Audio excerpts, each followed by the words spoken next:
Sudah 2 pekan berlalu, kematian Wayan Mirna Salihin masih diselimuti tanda tanya. Perempuan berusia 28 tahun itu meninggal dunia Jumat 8 Januari silam usai minum kopi di Cafe Olivier Grand Indonesia, Jakarta Pusat. Saat peristiwa itu terjadi, Mirna ditemani 2 sahabatnya, Hani dan Jessica Kusuma Wongso. Ketika itu, Jessica lebih dahulu tiba di lokasi dan memesankan minuman. Fashion saserak untuk Hani, koktail untuk dirinya sendiri, dan secangkir es kopi Vietnam untuk Mirna. Usai minum kopi tersebut, Mirna langsung kejang-kejang dan dibawa ke klinik di Grand Indonesia. Selanjutnya, korban dilarikan ke Rumah Sakit Abdi Waluyo Menteng, Jakarta Pusat, tempat korban menghembuskan nafas terakhirnya. Sempat mendapat penolakan, polisi akhirnya berhasil membujuk pihak keluarga untuk melakukan otopsi terhadap jenazah perempuan yang baru mengakhiri masa lajangnya Desember silam. Setelah otopsi, jenazah Mirna akhirnya dikebumikan di Bogor. Polda Metro Jaya menemukan kandungan racun sianida dalam kopi yang diminum Mirna. Temuan sianida berdasarkan hasil kerja penyidik Puslapfor setelah menyelidiki 6 sampel kopi yang diamankan dari TKP Cafe Olivier. Kepala DVI Mabes Polri, Kombes Pol Anton Castellani merincikan ada sianida dalam bentuk NaCN dengan kadar 15 mg tiap cc.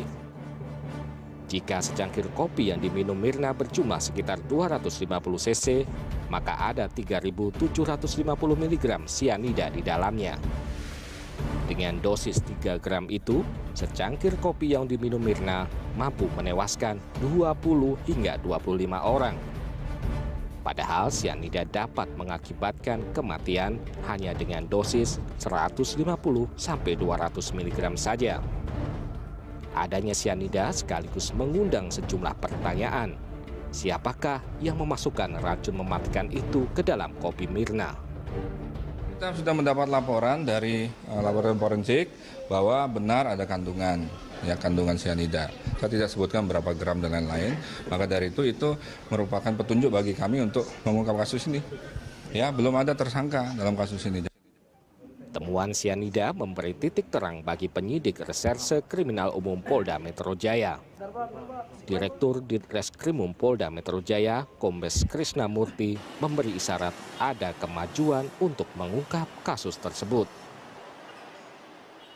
Racun yang mematikan korban itu masuk dari kopi yang diminum oleh Mirna yang sekarang sedang dikembangkan arah penyidikannya bagaimana masuknya kopi itu ke dalam masuknya racun sianida itu ke dalam kopi. Berdasarkan prarekonstruksi pada 11 Januari lalu, terungkap Jessica dan Hani tiba lebih awal di Cafe Olivier. Mereka tiba di kafe yang terletak di Grand Indonesia itu pada pukul 16:09. Jessica lalu memesan es Vietnamese untuk Mirna. Kemudian Jessica memesan minuman koktail untuk dirinya dan fashion saserak untuk Hani. Pukul 17, Mirna datang bersama suaminya. Mirna langsung meminum kopi yang dibelikan Jessica. Beberapa menit kemudian, Mirna kejang-kejang usai minum kopi. Korban dibawa ke klinik dan kemudian dirujuk ke Rumah Sakit Abdi Waluyo Menteng, Jakarta Pusat. Mirna meninggal setelah mendapat perawatan di rumah sakit. Dari otopsi, tim Puslapfor Mabes Polri memastikan ada sianida di tubuh Mirna. Pada 19 Januari, Direktorat Reserse Kriminal Umum Polda Metro Jaya kembali memanggil Jessica sebagai saksi. Pemeriksaan dilakukan untuk mendalami kematian Wayan Mirna Salihin. Kombes Krishna Murti menyebutkan keterangan Jessica dibutuhkan untuk mencari tahu siapa yang menaruh racun sianida di kopi Mirna. Keterangan Jessica juga sangat penting didengar penyidik karena Jessica lah yang memesan dan membayar minuman di Cafe Olivier. Selain itu, Jessica juga menginisiasi pertemuan dengan Mirna dan saksi lainnya yaitu Hani. Bak berlomba dengan waktu, di hari yang sama, Polda Metro Jaya langsung melakukan reka ulang di Cafe Olivier. Prarekonstruksi kematian Mirna Salihin ini fokus pada proses peracikan kopi dan mencari sejumlah petunjuk untuk mengungkap kasus. Polisi menghadirkan 4 orang saksi yang berada di TKP saat tewasnya Mirna. Mereka adalah karyawan dan manajer Cafe Olivier, serta orang yang melihat dan mengetahui kondisi terakhir Mirna sebelum dilarikan ke rumah sakit. Pada kesempatan itu, polisi merekonstruksi peristiwa termasuk cara peracikan kopi. Polisi memesan 4 kopi dalam beberapa skenario, mulai dari kopi yang dibiarkan 51 menit tanpa diaduk, kemudian kopi diaduk selama 51 menit, lalu kopi yang ada racun namun dibiarkan 51 menit tanpa diaduk, serta secangkir kopi mengandung racun yang diaduk selama 51 menit. Setelah gelar perkara, tim penyidik bakal melanjutkan dengan rekonstruksi adegan di Cafe Olivier. Namun waktunya masih belum dipastikan. Polda Metro Jaya Rabu malam 20 Januari lagi-lagi memeriksa Jessica. Sekali lagi dengan status sebagai saksi. Jessica mengaku hanya dimintai keterangannya untuk penyempurnaan BAP. Tidak ada pertanyaan baru dari para penyidik. Pertanyaan masih seputar kronologi kematian Wayan Mirna usai meneguk kopi Vietnam di Cafe Olivier. Jessica juga membenarkan Hani ikut mencicipi kopi yang ada di gelas Mirna. Sedangkan alasan Jessica tidak ikut mencoba kopi Mirna karena memiliki sakit mah yang dapat kambuh jika meminum kopi. Jessica berharap kepolisian dapat bekerja cepat mengungkap kasus kematian temannya itu. Tidak ada pertanyaan baru, cuma ditanya yang lebih detail aja gitu. Yang disempurnakan pertanyaan poinnya apa ya? Yang seperti yang di BAP aja ya, kronologi. Memang kronologinya seperti apa sih? Kenapa? Kronologinya masih sama seperti yang biasa. Misteri kematian Mirna menimbulkan sejumlah spekulasi. Satu di antaranya soal kemungkinan motif cinta segitiga yang melibatkan Mirna, Arif suaminya, dan Jessica. Tapi spekulasi itu dibantah pengacara Jessica, Yudi Wibowo Sukinto. Menurut Yudi, Jessica memiliki pacar seorang pria bule. Yudi menambahkan, saat di Australia, Mirna dan Jessica memang berteman, namun tidak tinggal serumah. Yudi pun menyanggah bahwa Jessica telah menaruh racun sianida ke dalam kopi Mirna. Menurut Yudi, jika benar kopi itu mengandung racun sianida, maka Hani pun meninggal karena ikut mencicipi. Yudi menduga ada kemungkinan puslapor salah mengidentifikasi lantaran otopsi mayat Mirna baru dilakukan 3 hari setelah Mirna dinyatakan tewas. Mari kita diskusikan, ahlinya jangan satu saja, ahlinya harus banyak. Kalau logika aja kita orang awam, 2 orang ini minum kopi yang sama, ini minum, ini mati, ini tewas, ini tidak tewas.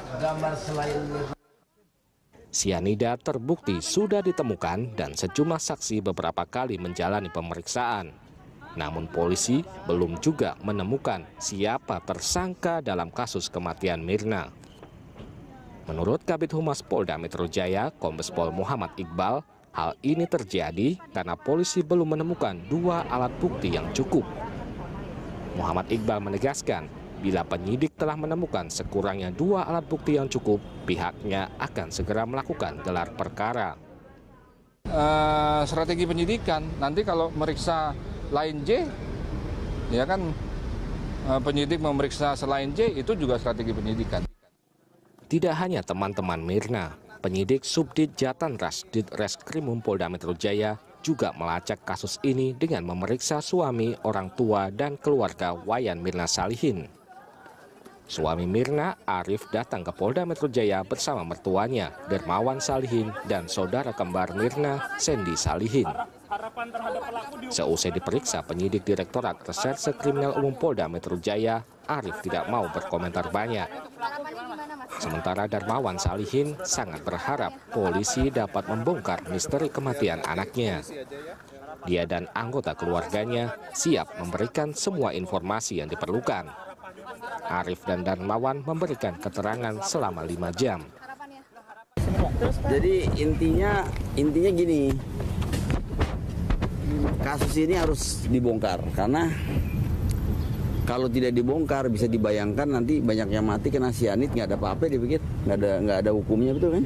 Semacam itulah. Gitu. Ya kita doa aja insya Allah ini cepat terbuka. Ditemukannya racun sianida dalam kopi yang diminum Wayan Mirna Salihin mengundang pertanyaan. Dari mana pelaku mendapatkan racun mematikan itu?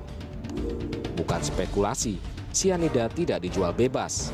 Sianida hanya dijual bagi mereka yang punya izin dari polisi atau dalam bentuk drum seberat 50 kg.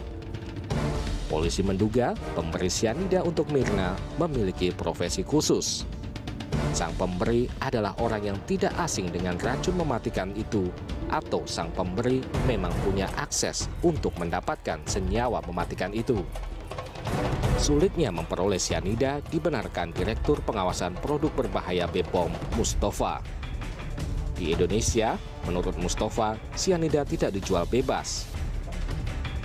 Importir hingga penjualan dan perusahaan pengguna semua harus terdaftar dan mengantongi izin.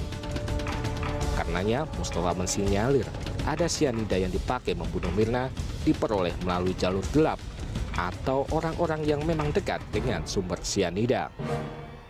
Dari situ langsung ke pengguna akhir. Pengguna akhir inilah sebetulnya yang boleh menggunakan.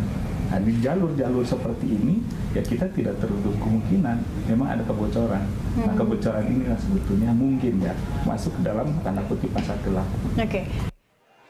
Adanya unsur sianida membuat spekulasi berkembang bahwa Mirna sengaja dibunuh. Kriminolog UI Profesor Adrianus Meliala menilai kasus Mirna dilakukan oleh orang yang punya intelijensia tinggi karena mampu menciptakan alibi. Tapi tidak tertutup kemungkinan lain.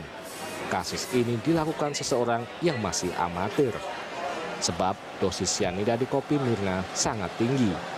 Padahal untuk membunuh tidak perlu memakai sianida hingga 3 gram.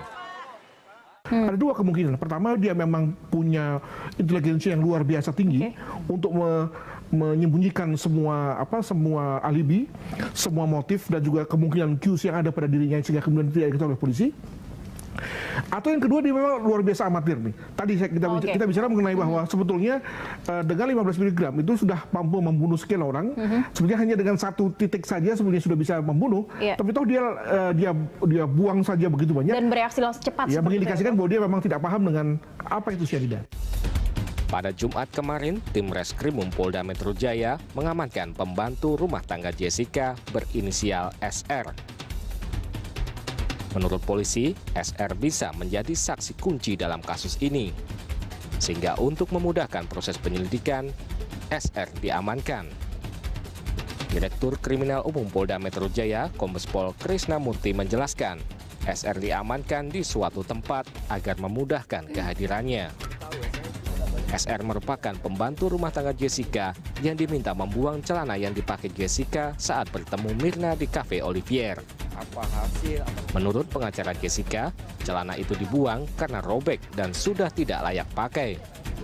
Polisi mencurigai Jessica menyembunyikan sesuatu dengan dibuangnya barang bukti itu. Alasannya biar dia nggak jauh-jauh aja, nanti sulit nyarinya kalau dibutuhkan. Kalau dia pulang ke kampungnya kan sulit. Pekerjaannya bagaimana? Polisi hingga kini masih bekerja keras untuk mengungkap siapa yang meracuni Mirna. Olah TKP, prarekonstruksi, dan memeriksa sejumlah saksi sudah dilakukan. Semoga penyidik Polda Metro Jaya bisa segera mengungkap misteri kematian Mirna.